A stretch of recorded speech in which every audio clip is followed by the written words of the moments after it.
कशेडी घाटात ट्रक उलटला, चालक जखमी।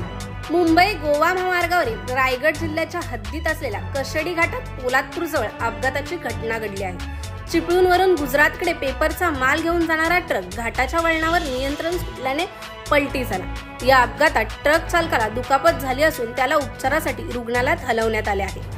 घटनास्थळी पोलादपूर पोलीस दाखल झाले असून अपघातामुळे महामार्गावरील वाहतुकीवर काही काळासाठी अडथळा निर्माण झाला। दरम्यान अपघातग्रस्त ट्रक बाजूला करण्यात येत असल्याने वाहतूक सुरळीत करण्याचे प्रयत्न सुरू आहेत। मुसळधार पाऊस व निसरड्या रस्त्यामुळे हा अपघात झाल्याची प्राथमिक माहिती मिळत आहे। ब्युरो रिपोर्ट, तेज मराठी न्यूज, रत्नागिरी।